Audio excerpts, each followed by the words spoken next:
Bueno, voy a hacer otro vídeo. Ahora cambiando un poquito de registro, voy a cambiar de tema.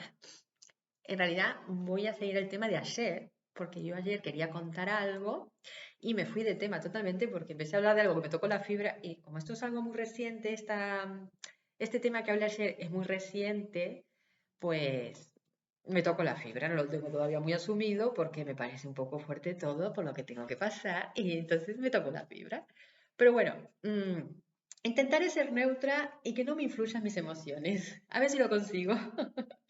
Entiéndame que hay cosas que no pasaron hace 10 años, son cosas muy cercanas que me he enterado hace muy poco y entonces todavía me toca un poco la fibra según qué temas. Pero a ver si lo consigo. Yo ayer estaba, bueno, ayer o cuando no me acuerdo, ya creo que fue ayer, bueno, que he subido un vídeo, estaba queriendo hablar de un tema muy concreto y me fui de tema. Me fui de tema totalmente. Entonces, bueno, a ver si logro enfocarme en el tema de nuevo. A ver si lo logro. Yo quería explicar que a mí, cuando yo digo me llamó la atención, cuando dije me llamó la atención, me llamaba la atención esto de los exorcismos, bueno, exorcismos, posesiones más bien sería, no exorcismos. Los exorcismos viene después. A mí me llama la atención que las posesiones, se supone, de entidades oscuras, de posesiones demoníacas, les pasara a las personas que supuestamente eran más religiosas, las que más acudían a la iglesia, las que más, sí, leían la Biblia, iban a la misa y todo esto. A mí eso me empezó a llamar la atención. No digo me llamó la atención, me estoy hablando de cuando tenía 15 años, no ahora, me refiero. Ya a esas edades había cosas que no me cerraban, me parecían un poco absurdas. Porque, vuelvo a recalcar, con 15 años, así que uno empieza a ver las películas, por ejemplo, del Exorcista o cosas así y como que no te cierran, ¿no? Yo siempre aclaro que no he leído la Biblia nunca, no sé ni de qué va, pero las pocas veces que intenté hacerlo, primero porque no tengo, no por nada, porque no la tengo, eso para empezar. Pero en su momento tenía una, que no era mía, pero bueno, y entonces que hice, digo, voy a leer este libro, a ver qué tanto hablan de él, a ver, pero ya en las primeras páginas, creo que era el Antiguo Testamento, en las primeras páginas eran todas tan atroces las cosas que se tenía que escuchar o leer, más bien, leer, que digo, pero bueno, ¿esto qué es? Qué desagradable. Bueno, había muchas cosas que no me cerraban. Yo no entiendo a la gente cómo puede creer en ese Dios de la Biblia porque es un Dios totalmente vengativo, apocalíptico. Esto es una tarjeta de derramamiento de sangre. Si no estabas de acuerdo a lo que él decía, pues podías tener problemas, te amenazaba, te ponía a prueba. Quédate con esto, te ponía a prueba a ver qué tanto lo obedecías, qué tanto ibas con él. Em, Supuestamente mandaba ángeles, bueno, ángeles no serían, ¿no? Para probarte, a ver cuánto. Unas tonterías que yo no sé la gente, después dice que el tarot y todo es magia. Esto no es magia, esto no, esto es ridiculez total. Así lo digo, perdóname, yo no soy muy directa. Esto sí que me parece ya, tirarte el tarot es malo, pero luego esto hay que comérselo. No, mi amor, no. Esto no va por ahí. Yo que se lo coma que quiera, pero me parece. Era todo matanzas, derramamiento de sangre, matar animales por matarlos. O sea, era algo que yo digo, pero ¿qué tiene esto de un amor? Encima te venden que es un Dios amoroso, o sea, una contradicción total. Que ya estos dobles discursos son peligrosos para la mente de una persona. Eso sí que es un pensamiento coercitivo, porque ¿cómo puede expresar que un niño pequeño que está en proceso todavía de formación psíquica, recién en un proceso psíquico de formación, tiene que estar con ese discurso tan ambivalente y un discurso tan contradictorio? Porque un adulto, y así todo, ninguno se da cuenta por lo visto, que es bastante peligroso, un adulto todavía tiene esas herramientas ya desarrolladas, incorporadas, como para saber discernir y decir, mira, esto no tiene coherencia, esto es lo que están diciendo, puede ser un Dios amoroso si te está vendiendo esto al mismo tiempo, pero es un adulto, pero estamos hablando de que esto lo enseñan desde el colegio a niños pequeños cuando están en proceso psicológico de desarrollo, su aparato mental, su aparato psíquico está en desarrollo todavía y le están inculcando esas ideas totalmente absurdas y contradictorias. Cuidado, que eso sí también puede ser un pensamiento coercitivo de estos que hablan de las sectas, que hablan de las sectas. Entonces, cuidado, que piensen incluso que en las sectas que son captados estas personas son adultos la mayoría. También hay niños que hacen cosas horribles, pero quiero decir, la mayoría que son captados en las sectas suelen ser adultos. Y así todo les lavan el cerebro, bueno, ¿cómo terminan? Imagínate un niño pequeño que está en pleno proceso psíquico de desarrollo, que tenga que estar soportando esos discursos ambivalentes y esos discursos contradictorios de un Dios de amor, el Dios es amor, solo es amor, y luego leer esas barbaridades, o te las dice, bueno, no las leerás, no sé. Si es una escuela religiosa, no sé, sí, cuando tienes catequesis o tienes esta materia de religiosa, materia de religión, imagino que te leen la Biblia, no me acuerdo, porque a mí, yo iba a la secundaria, a una escuela de monjas, pero a la secundaria. Ya tenía el aparato psíquico más desarrollado y yo a lo mejor ni le prestaba atención a lo que decía esa señora. Sí teníamos la materia de religión, pero yo estoy hablando de niños aún más pequeños. No estoy hablando, yo fui a una escuela de monjas en la secundaria, pero no en la primaria. Pero hay gente que irá a escuelas de monjas o de lo que sea, como se llame, y que tenga que ver con la religión en primaria. En primaria, cuando están todavía, son muy pequeños y están en procesos psíquicos de desarrollo. A mí me parece aún peor, porque claro, te están metiendo la moto de que es un Dios de amor y no sé qué rollos, y te están hablando del pasaje de la Biblia tal o cual, y eso se puede, yo no sé, eso lo tendrían que estudiar los psicólogos infantiles, las personas que se dedican a hacer estudios psicólogos infantiles tendrían que estudiar cómo puede afectar en un niño estas lecturas, porque te leen, Corintios tal, Pablo de no sé qué, no sé yo. Cosas de la Biblia te dicen Corintios, no sé cuánto, es que no me acuerdo de los apóstoles. Y no sé qué coño. Perdón la expresión. Ahí apareció un pajarito precioso. Hola, guapo. Siempre aparecen cuando estoy hablando. Hola. Qué lindos son. Me distraen porque son muy bonitos. Y sí, sí, yo también te quiero mucho. La ventana está cerrada, ¿eh? Pero ellos se escuchan igual. Ellos se escuchan desde el corazón, no de los oídos. Está toda la ventana cerrado, pero ellos, yo no sé, empiezo a hablar y aparece. Son tan bonitos. Bueno, que a lo que iba. Que un psicólogo infantil tendría que analizar realmente, que está más capacitado, porque para eso estudian todo esto de una manera más profunda y más extensa, se forman ya especialmente en esto, tendrían que analizar cómo puede afectar en la mente de un niño estos discursos tan contradictorios. Y no si eso no es peligroso para inculcar a un niño esos pensamientos que son realmente mentira. Primero que es mentira. Ya dije que la Biblia no es un libro religioso realmente. En origen era un libro sociopolítico. Por eso hablan de matanzas y de cosas. Es político.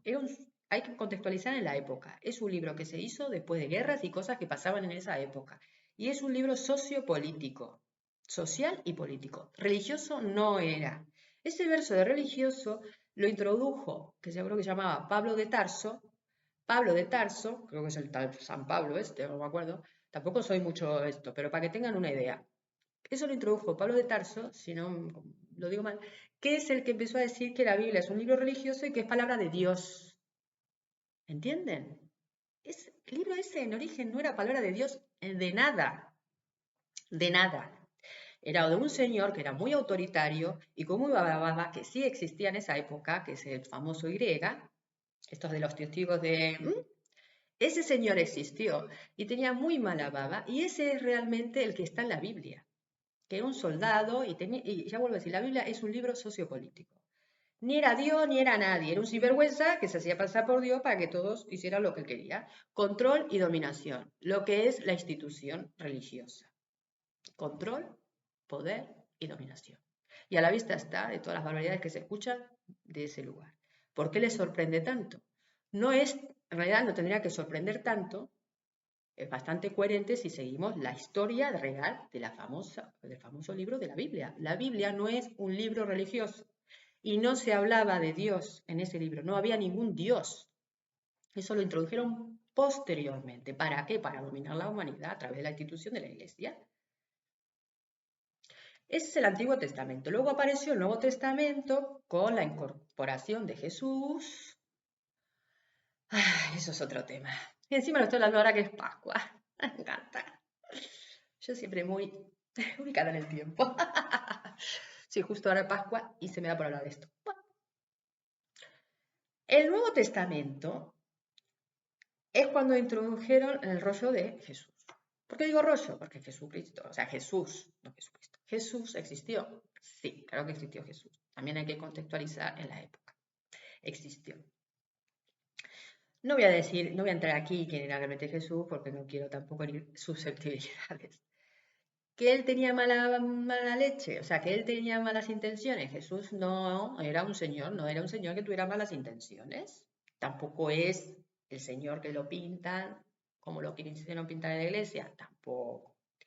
Porque tuvieron que volver a incorporar cosas nuevas para volverlos a captar. Porque, a ver, supuestamente Jesús vino como hijo de Dios, ¿de qué Dios? Porque el hijo de Dios somos todos. No sé si me estás siguiendo. O sea, todos somos hijos de Dios, del Dios real. En la fuente creadora de luz, todos venimos de ahí. O sea, que todos somos hijos de Dios. Somos Dios, como dice Dios, reencarnados. Que decían que Jesús era Dios encarnado, ¿no? ¿Qué? ¿Y lo demás qué somos? Si todos venimos del mismo sitio. Un poco absurdo. Entonces, cuando dicen Jesús era hijo de Dios, ¿de qué Dios? Ah, porque Jesús era un señor que era de carne y hueso y ha venido al mundo como cualquier hijo de vecino. No sé si me van siguiendo. Pero Jesús supuestamente vino y dijo, mi padre no es así, mi padre no es tan violento, mi padre es muy amoroso. ¿De qué padre hablaba? ¿De qué padre hablaba? Yo, claro, es de la Biblia, ¿no? Supuestamente, no era de la Biblia, el padre de la Biblia. Pero ¿quién es ese señor? ¿Ese es el verdadero Dios? No. Es como si yo ahora digo, soy Dios porque me da la gana, y empiezo a manejar a todo el mundo y dominar a todo el mundo y me hago llamar Dios. Pero no soy Dios. Pues lo mismo, este señor existía, el de los testigos de... Es que no me gusta nombrarlo, por eso, como dijo una chica que escuché, muy inteligente, que chapó por ella, que dijo, no lo nombro, no sea que se me acerque totalmente. Totalmente, el apoyo totalmente. Lo mismo digo, no lo nombre, no sea que se me acerque, porque ese bicho se te acerca. Y mejor bien lejos. El de la Biblia, que llaman Dios. ¿Los testigos de eso? De la griega. Sí, cuanto más lejos, mejor. Ese no es Dios. Y me parece que enseñar eso desde pequeños a unos niños sí es estafar a las personas. Y sí es coerción. Y sí son pensamientos coercitivos. Y sí, y sí, y sí. Porque eso sí es estafar y eso sí es mentir. Y lo hacen desde pequeños. Porque los sacerdotes, escuchen esto, que esto es muy importante, los sacerdotes que están en la iglesia saben esta historia totalmente, no son inocentes. Cuando yo quisiera al Vaticano estudiar exorcismo, me dijeron, no te metas ahí, que esos son todos, no te metas ahí. ¿Por qué se creen que me dijeron no te metas ahí? Los sacerdotes no son inocentes. Lo que enseñan, cuando enseñan a noviciados o gente que entra por primera vez, que pueden ser personas, por supuesto, que tengan buena voluntad, y no lo niego, esa gente sabe perfectamente que está vendiendo una sanata. ¿Entienden lo que quiero decir? Ellos no son inocentes, esos sacerdotes saben perfectamente que lo que están vendiendo es una sanata. Ellos saben perfectamente lo que hay y lo que pasa, cuál es el origen real de todo esto. Y saben que es para dominar y controlar. Y las personas que entran nuevas, ya sean monjas o son sacerdotes, no me acuerdo cómo se dice eso, noviciado, qué sé yo. Claro que pueden hacerlo de buena voluntad.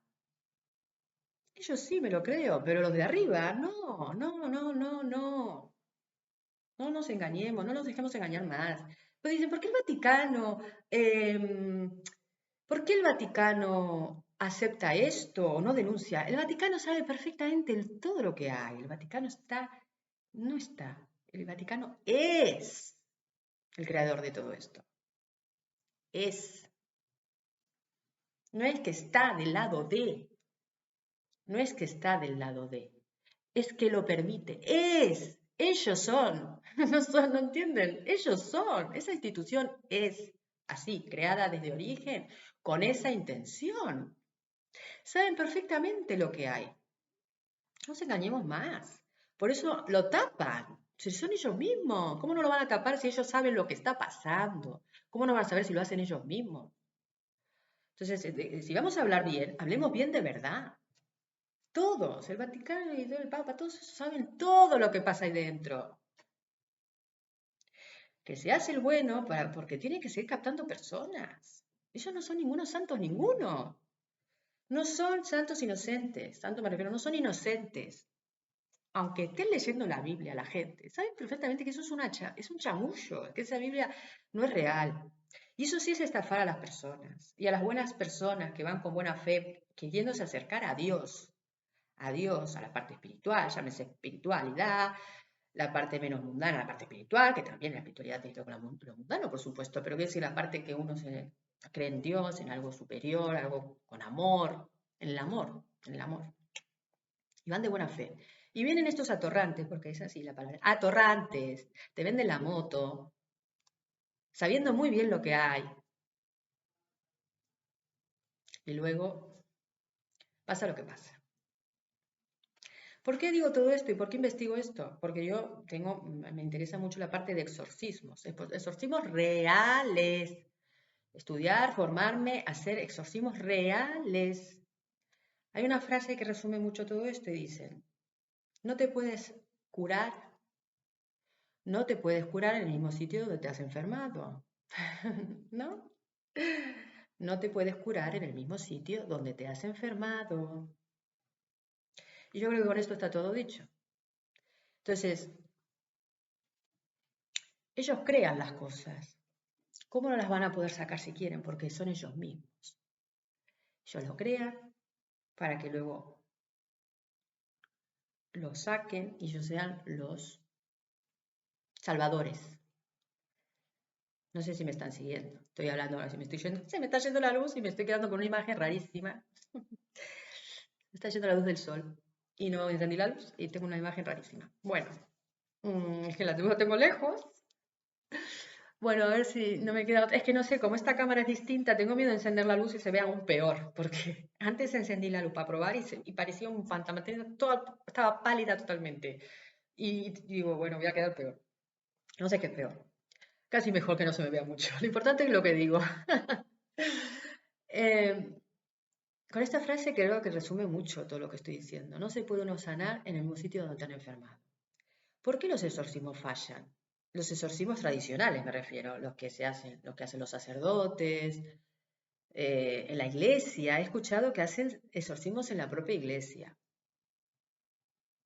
Pero si ahí está todo, si ahí viene todo, si ahí viene todo, ¿cómo vas a sanarte ahí? Yo creo que la persona se pone aún peor. Y además utilizan la Biblia. Uy. Utilizan fragmentos de la Biblia, la que está, no la parte bonita de la Biblia, la parte que se pueda rescatar como bonito o algún mensaje bonito, porque, bueno, hay partes de la Biblia que son bonitas y vos las podés coger como una oración, que la pones a tu manera, la transformas a tu manera, hablas con Dios porque hablas del amor verdadero y la intención de amor verdadero de sanar a esa persona, y tú dices esa frase o esa oración y puede funcionar. Pero es que no cogen esa parte bonita, es que dicen yo qué sé qué. Sacan temas de la Biblia, hablan de la Biblia, sacan un tema y empiezan a decir cosas de un libro que está muy manipulado, que es un libro que realmente no habla de Dios, por lo menos no del Dios verdadero, por supuesto, que Dios verdadero es amor. Y ese señor ni era Dios, el que hablan en la Biblia no es ni Dios, ni era ni Dios, porque es un señor de carne y hueso con bastante egoísta y con sus egos bastante altos, vamos, y de amor no tenía nada ese señor. Nada. Es el antiamor. Ese sí que es el antiamor. Así pasa lo que pasa. Después nos extrañamos de que la gente se meta en los testigos de no sé qué y les vaya tan mal. ¿Pero qué te extrañas? Si esto tiene hasta una lógica. Si te estás metiendo en la boca del lobo. Con el verso del amor y te estás metiendo en la boca del lobo. Y entonces, claro, luego las personas más religiosas, supuestamente, y después son las más poseídas. Pero claro, tiene una lógica. ¿Cómo no van a ser las más poseídas? ¿Me están siguiendo? ¿Cómo no van a ser las más poseídas? Si están utilizando con la excusa del amor y están rodeadas de energías horribles, energías oscuras, que intentan manipularlas con el rollo de que somos Dios, que sos Dios y que es amor. Pero es mentira, ni es Dios ni es amor. Y por eso las poseen. Esa es la realidad. No es porque Dios se las está probando de nada. Dejen de mentir. ¿Sabes por qué me altera mucho esto? Y me lo digo con tanto ahínco. ¿Por qué?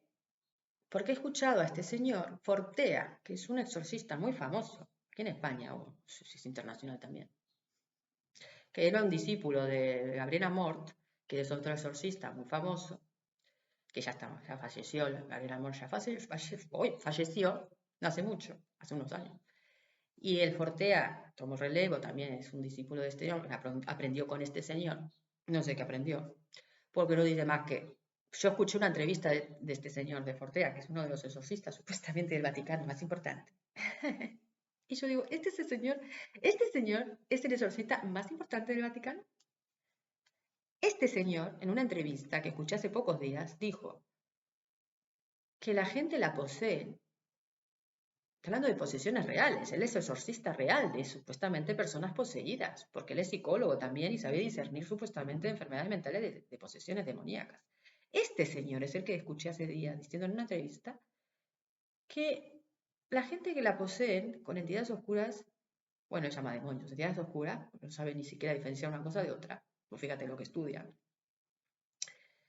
eran porque Dios los estaba probando. Este es el señor que dijo, es que Dios los está probando. Es tremendo. Y este es el señor que luego pretende que sea exorcista de estas personas. O sea, estas personas caen en manos de este tipo de pensamiento. ¿Cómo va ese señor a exorcizar a nadie con esos pensamientos? Después nos extrañamos que los exorcismos que hacen, y claro que los necesitan las personas, por supuesto, pero después nos extrañamos que esos exorcismos que hacen estos sacerdotes no funcionen, fallen, y las personas terminan suicidándose, porque estos son casos reales. Yo estuve escuchando en un canal de YouTube, que no digo el nombre porque no me acuerdo, es un nombre muy raro, no sé qué, por no decir cualquier cosa, prefiero no decirla, pero un canal de YouTube muy serio que me gusta mucho, no sé por qué se puso ese nombre, ya se lo preguntaré, porque no sé por qué se puso el nombre, no sé qué quiere decir. Pero los casos son súper interesantes y casos reales. Habla también un médico cirujano, que ha vivido cosas paranormales dentro de un hospital, ahí en Buenos Aires o en Argentina. Y casos súper interesantes, que yo le escribí a este hombre, le escribí, a ver si me contesta, porque le escribí que quería participar, porque me parece interesantísimo. Pues estos casos reales que mal se está viendo, pero bueno, estos casos reales em, que él pone en el vídeo de estas personas que han sido, que cuentan las personas, claro, las que saben la historia, de personas poseídas que terminaron muy mal después de un exorcismo hecho por un sacerdote.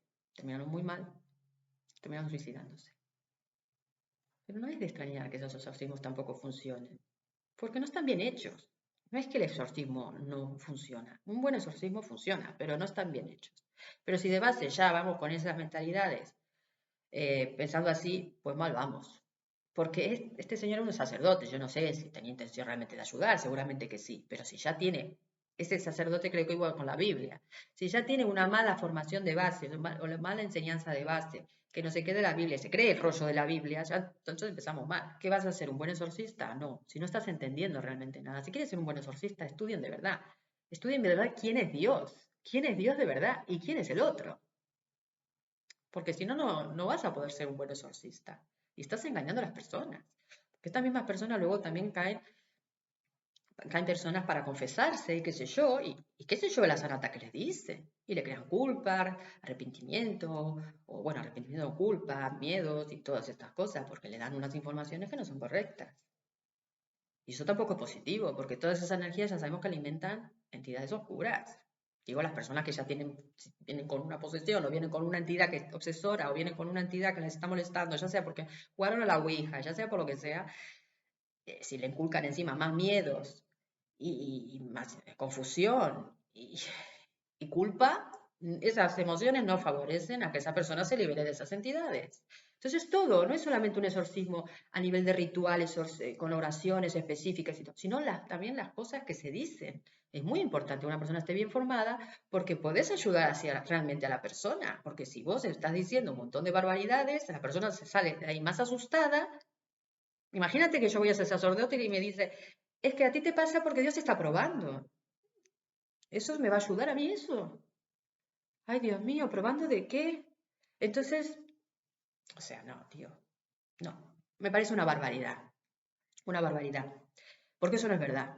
Yo no te está probando de nada. Eso son entidades oscuras. Y punto. Y habría que preguntar a la persona qué pasó, qué te pasó previamente. Como un médico, como cuando vas al médico te dice, creo que tengo gripe o estás engripada. Y dices, bueno, puede ser que me haya contagiado porque es virus, o puede ser porque sí, he cogido frío. ¿Sabes esto que vos decís? Estás preguntando, no estás cuestionando o juzgando. Simplemente, ¿qué pasó esos días antes? Bueno, sí, me desabrigué, es verdad. Estuve con personas resfriadas, me desabrigué, pude haberme agarrado ahí, o mira, justo cogí una cuchara de alguien y estaba ahí, o me tomé un mate con gente. Buscar soluciones, pero no es estar juzgando. Entonces lo mismo, una persona lo que tiene que hacer cuando llega en un caso así a tu consulta es preguntar simplemente para buscar soluciones. Es qué pasó los días previos, o días o años, que a veces estas cosas vienen de años atrás o meses. ¿Qué te pasó? Para buscar soluciones, nada más, no es para... A mí me gusta mucho indagar y preguntar porque así es como se saben las cosas. ¿Estuviste con alguna persona que juega a la Ouija? Porque a lo mejor tú no tienes nada que ver en esto, pero resulta que te juntaste con alguien que sí lo hace. Sí, mira, me enteré que usa esas cosas. Es un decir, porque una entidad oscura viene de algo, de la nada no viene. Eso está claro. Pero no es porque Dios te pone a prueba. Eso son gilipollas. Eso para empezar. Eso sí que me altera mucho. No te pone a prueba de nada. Te viene por algo. La entidad oscura, igual que te viene por algo. Siempre hay una causa. Hay que buscar la causa. ¿Por qué? Porque así sabemos dar la mejor solución a la persona, tranquilizarla y además evitamos que le vuelva a pasar. Es preventiva, también es prevenir para que esa persona no le vuelva a pasar. Porque si es por eso, yo tuve un caso parecido en mi consulta. Así la persona ya, si es esas personas que hacen eso, ya te aleja de esa persona y se acabó, ya sabes que no tiene nada que ver contigo. Y si eres tú la que estás atrayendo esas entidades por algo, saber por qué. Pero nada más que es buscar soluciones. No es para culpar al otro de nada ni juzgarlo, es para que esa persona tenga soluciones, herramientas para hacer frente a eso. Pero es muy diferente desinformar y decir cualquier cosa, lo primero que se te ocurre, porque la persona sale de ahí peor. Y eso tampoco ayuda a liberarte de esas energías, porque una liberación no alcanza solamente con hacer un ritual en ese momento y ya está. Esa persona tiene que fortalecerse y tiene que entender muchas cosas y ponerse fuerte y saber que puede por encima de esas entidades, por supuesto, porque son entidades bajo astral y tienes mucha luz y puedes vencer eso. Tienes que darle esperanzas a esa persona, ¿no? Encima mentirle miedos y cosas, porque eso no le favorece, eso debilita aún más. ¿Y cómo la persona se va a deliberar realmente de esas entidades oscuras si te está debilitando en vez de ayudando? Estos son los sacerdotes hoy en día que hacen exorcismos. Esto es real, no estoy inventando. Yo no estoy hablando de cosas de película. Estoy hablando de los exorcismos de hoy en día. Los que utilizan en la Iglesia Católica o que autoriza un obispo, porque cuidado, encima tiene que ir autorizado por un obispo. Cuidado, un obispo. Algunos son peores que nadie. ¿Quién es un obispo para autorizar nada si no está presente? Esa es otra. Que por lo que escuché no siempre autorizan. O sea que tú te tienes que quedar con eso porque este señor lo diga. Por favor, no, no hay otras opciones. Hay más opciones para hacer exorcismo que no es la clásica. De los típicos sacerdotes que tiene que autorizar el obispo. O sea, una monja tampoco puede hacer un exorcismo. Yo sé que hay exorcismos a veces que son muy duros, muy violentos, son muy difíciles, son muy peligrosos y que tienen que atar a la persona porque, bueno, cuanto más personas haya, mejor, por supuesto. Yo no he tenido casos realmente posiciones y espero no tenerlo, pero puede ser que haya muy violentos y muy complicados, porque la posesión total no es tan común. Es menos común de ver o no, pero debe ser tremendo, tremendo. Pero ¿por qué se llega a esos extremos? Porque no se ayuda a la persona. Porque la posesión no es inmediata. Aunque sea una posesión total, no es inmediata. Las posesiones son graduales. Bueno, al principio no es una posesión, quiero decir, una posesión no se da de manera de, ¡fum! Es con el tiempo, es gradual, es gradual. La entidad se va acercando cada vez más y va cogiendo terreno. Si en el momento en que la persona todavía tiene momentos de lucidez o todavía está lúcida, sabe que algo raro está pasando, que es cuando tienen que pedir ayuda, cuanto antes mejor. Y es cuando puedes evitar que esa entidad se te pegue cada vez menos, es cuando la información es súper importante, porque es cuando la persona toma conciencia y puede expulsar esa entidad. La fuerza la tiene que tener la persona, entonces es importante la formación y la información que se da, es importantísima, porque la fuerza la tiene que tener la persona, que esa es a la que te le está acercando el bicho este. Porque tú, al fin de cuentas, vas a un ritual, pero tú vuelves a tu casa, tienes que ir a dormir, pasas por un montón de procesos, que el sacerdote no está contigo las 24 horas del día y tú tienes que saber de qué estás hablando, tienes que tener las herramientas para evitar eso. Y sobre todo para que no te vuelva a pasar, porque una entidad se apareció por algo y está bien saber por qué apareció. Ya sea porque te metiste en una casa que había entidades, todo eso cuanto más se sabe mejor.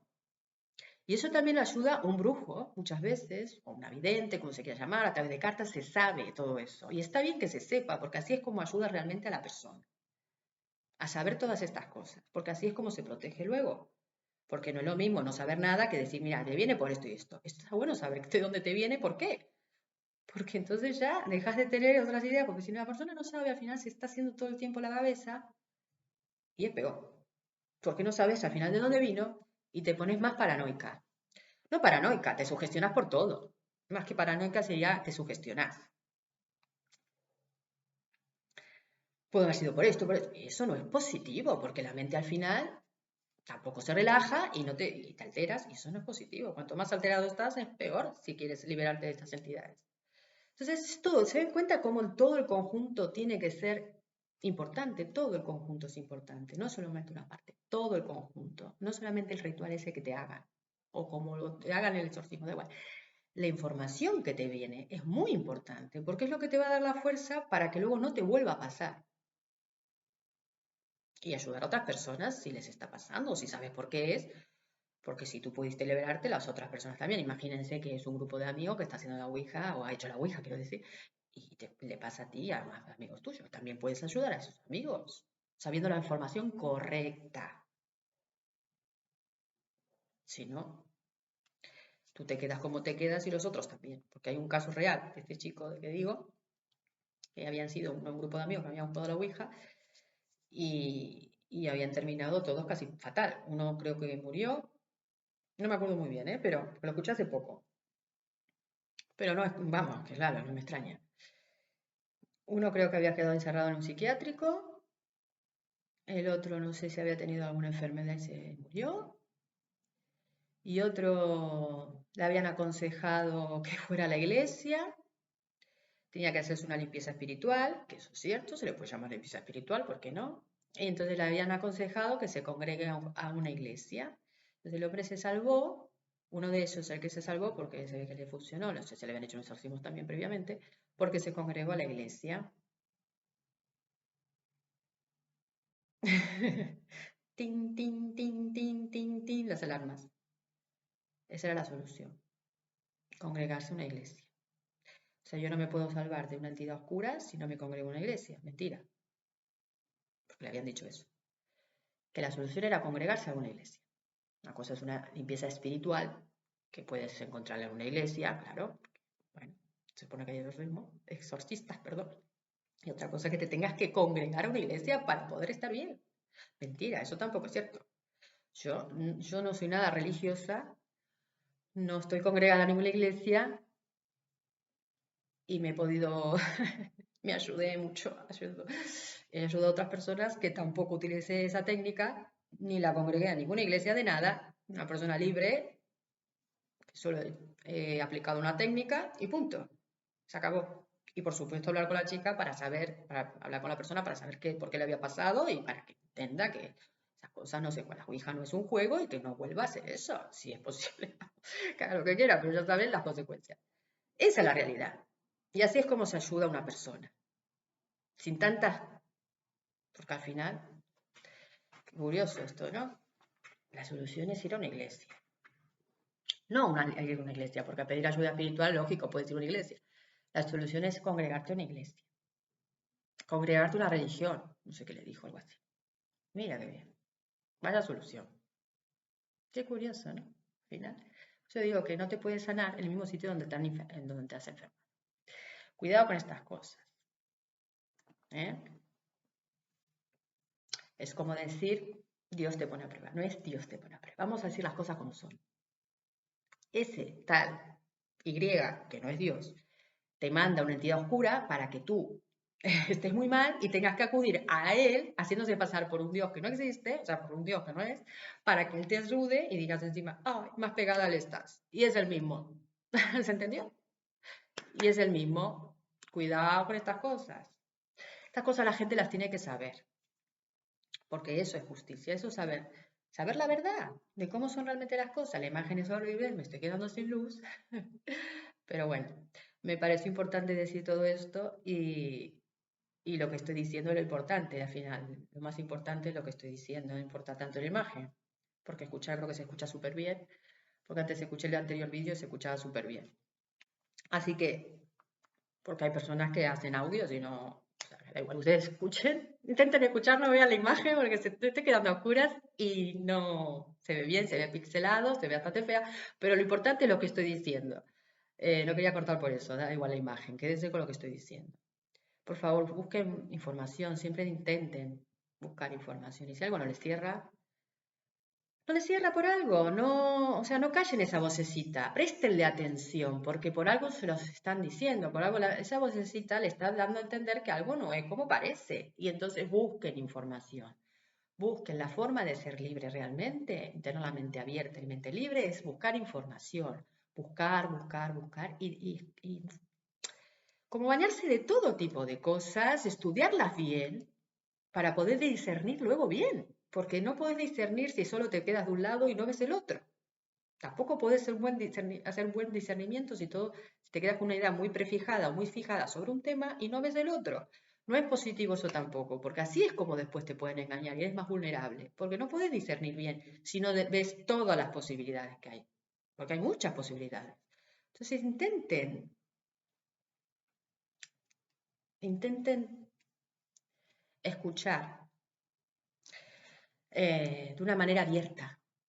Ese es el consejo que yo daría. Intenten escuchar desde una manera abierta, realmente. Así es como se hace un buen análisis, porque eso es lo que me han enseñado en la facultad, como decía Freud, mente abierta. Atención flotante por parte del analista. Asociación libre por parte del paciente y atención flotante por parte del analista. Ese es el método psicoanalítico. Atención flotante, ¿qué quiere decir? Mente abierta, no dejarse invadir por creencias o prejuicios, ni de la persona del analista, ni de nada. Simplemente dejar la mente abierta y escuchar al paciente, escucharlo. Y de ahí se sacan observaciones y se sacan conclusiones. Ese es el método psicoanalítico y eso es muy bueno porque te deja la mente abierta y te deja pensar, analizar, reflexionar y así nos fortalecemos desde adentro hacia afuera, desde la mente y no nos dejamos y no somos vulnerables a ser manipulados después por otras personas. Cuanto más pensamos, cuanto más analizamos, más observamos, nos fortalecemos de adentro hacia afuera, desde la mente, de nuestras emociones, todo nos fortalecemos y somos menos influenciables luego. Porque si no somos carne de cañón para ser manipulados, influenciados y somos más vulnerables para que cualquiera venga, diga cualquier tontería y tú te la comas. Porque no analizas nada, porque no preguntas, porque no te mueves, porque te quedas con lo primero que te dice uno u otro. Si algo te rechina, si algo ves que no, pues investiga, no pasa nada, investiga y ya está. Y cuando investigue vas a ver que es así. Que vas a ver que sirvió la investigación, quiero decir. Ese sería mi consejo. Investigar. Bueno, ahora sí quedo aquí porque ya se está viendo oscurísimo. Bueno, gracias por escucharme, como digo siempre. Y otro día hablaré de otro tema. voy cambiando de temas porque tenía muchas cosas que decir que se me fueron acumulando, porque como no tenía cosas, pero ahora que voy sacando varios temas que me parecen interesantes. Mis vídeos intento que sea abierto para que la gente vaya captando y tengan la mente para que les quede para analizar cosas, que vayan practicando mente abierta. Simplemente, por eso doy mi recorrido, porque gracias a Dios he tenido un recorrido bastante rico en varias cosas y puedo tener estas posibilidades, tengo muchas posibilidades de cosas, he visto muchas, y no me quedo solo con esto, porque al final eso tampoco es bueno, de ser prejuicioso, de decir esto no te conviene. ¿Tú qué sabes si no conviene o no? Cuidado, que a veces donde más uno cae, si no lo has probado, cuidado, lo que hay que ver si la persona es profesional de verdad o es un chanta, eso es lo que hay que mirar siempre. Eso estoy de acuerdo totalmente, pero en eso voy a estar de acuerdo siempre. Y soy la primera que yo intento ir siempre a los mejores, ya lo dije, yo con un chanta enseguida lo vuelo y salgo corriendo. Pero intento e ir con los mejores profesionales de todo tipo, porque chantas hay en todas las profesiones. Pero no nos quedemos con las profesiones, quedémonos con las personas. Si son buenas personas o hacen bien las cosas o no, o tienen buenas intenciones. La profesión no hace a la persona. La persona es como es y luego elige la profesión, para estafar o no. Eso es asunto de la persona, no la profesión. Entonces no nos mentamos con las herramientas, porque las herramientas son muy útiles y abren mucho la mente y ayudan mucho para el autoconocimiento primero, y luego te hacen abrir la intuición, que es la que te da el discernimiento, porque la intuición realmente, junto con la razón, es la que te da el discernimiento luego para elegir las cosas de manera correcta, porque no nos olvidemos que tenemos dos hemisferios. Dos hemisferios. El cerebro son dos hemisferios, izquierdo y derecho. Entonces, ambos tienen que estar integrados y razonar, o sea, la razón y la intuición. Así funciona el cerebro. No puede estar un polo solo y el otro olvidarlo. Tiene que estar integrado. Esa es la verdadera. Para tener intuición y discernimiento tienen que funcionar bien. Un hemisferio y el otro. El de la razón también, por supuesto. Y el de la intuición también. Si nos quedamos solo en la razón, el otro no funciona malo. Si nos quedamos solo en la intuición, la razón no funciona tampoco. Bueno, tienen que integrarse ambos hemisferios para que la persona tenga esa capacidad de discernir. Entonces, hay herramientas que aportan ese autoconocimiento y te ayudan a abrir tu intuición, a despertar tu intuición. No estoy hablando de droga, por supuesto, porque me imagino que la ayahuasca, no, la droga nunca. Yo estoy hablando de herramientas. No estoy de acuerdo para nada con que utilicen la ayahuasca para despertar ningún tipo de conciencia de nada. Las drogas lo único que hacen es adormecerte, distraerte, totalmente alterarte la razón. La intuición tampoco la tienes, por supuesto, nada precisa porque estás totalmente alterado la conciencia y no te ayudan para nada. Las drogas es mentira, eso no sirve para nada, eso es una estafa. Es decir, que uno va a despertar la conciencia a través de la ayahuasca. Ahí lo que se despierta son tus sombras inconscientes, que sale ahí cualquier cosa, y luego hay que contener todo eso. Pero eso no viene. Eso no despierta la conciencia, lo que despierta ahí es el inconsciente, las sombras que están escondidas en el inconsciente y se hacen conscientes y ahí sale cualquier cosa, que luego trabajes, pero eso se trabaja en psicoanálisis, eso no se trabaja tomando drogas, que es muy peligroso, porque por eso luego tienen algunas personas brotes psicóticos, porque se está despertando una parte psíquica que si sos neurótico es tu sombra y tu inconsciente, pero en la psicosis, que no está formado el inconsciente, de ahí es cuando se desprende el brote psicótico. Para eso hay que ser psicólogo y entender muchas cosas. Y el que da ayahuasca o drogas a las personas en esos contextos ni son psicólogos ni nada. Y es peligrosísimo estar en esos contextos porque no podés luego contener a la persona si les pasa según qué cosas. Y tampoco entender por qué les pasa según qué cosas. O sea que eso jamás lo voy a, por supuesto, recomendar. Yo hablaba de herramientas como la numerología, como el tarot, como herramientas que son útiles para autoconocimiento y te pueden servir. ¿Por qué no? Como para abrir tu intuición. Eso no tiene nada de malo. No, no prejuzguemos porque una persona se dedica a eso. No está bien tampoco. Prejuzguemos a la persona. Si lo hace bien o lo hace mal. Pero no a la herramienta. Oye, no. A la herramienta. Bueno, muchas gracias por escucharme. Un beso muy grande y hasta la próxima. Adiós. Sí, me veo fatal. Adiós.